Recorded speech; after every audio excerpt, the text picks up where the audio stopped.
This is Kevin Mayo, and today we're drinking Heineken Dark Lager. So, I mean, everybody knows Heineken. They're one of the biggest brewers in the world. Their beer is everywhere. It's basically generic.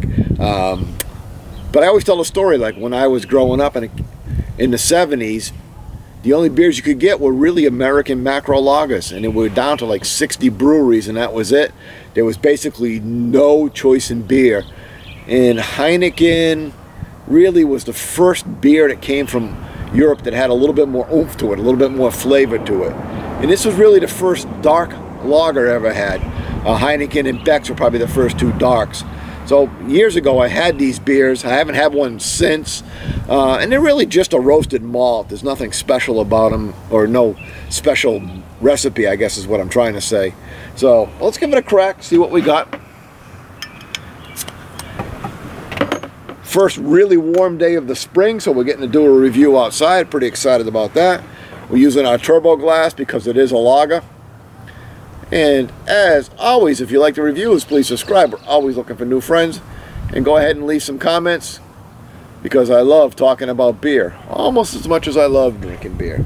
It's actually a new label for this beer too. So again, a lager should be crisp, clear.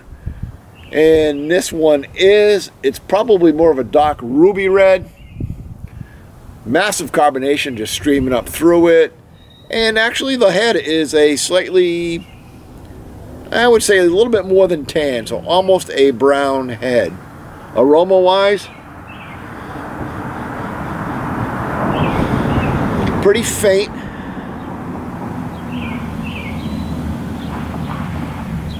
We're getting a little bit of a malt, a little bit of roasted malt.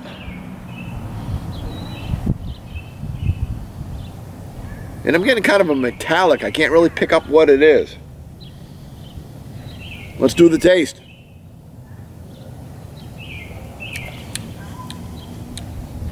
Very sweet. Yeah, very sweet.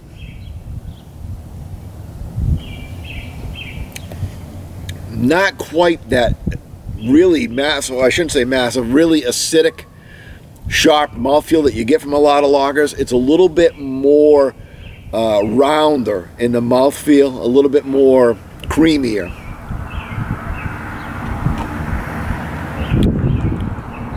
Don't really get much roasted malt on this. It's really more sweet malt. Actually, I'm sitting here thinking about it. It tastes more like a Sam Adams lager. He's going to kill me for that. Jim Cook reads this video, sees this video, he'll kill me for it. But it tastes more like a Sam Adams than it does a lager that, or like a roasted lager, a dark lager. I don't know if they've changed the recipe. I remember this as being quite roasted malt in the past. I haven't had it in years.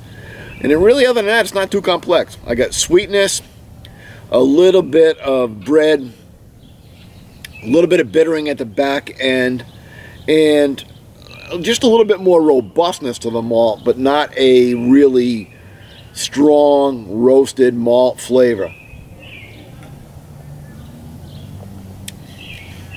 Really, that's it. There's not a lot of complexity to this. I wasn't expecting it. It's a nice drinking beer.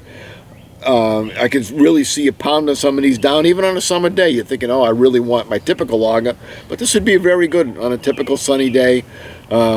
Maybe even with a little bit of barbecue or something like that. Score-wise, yeah, there's nothing wrong with it.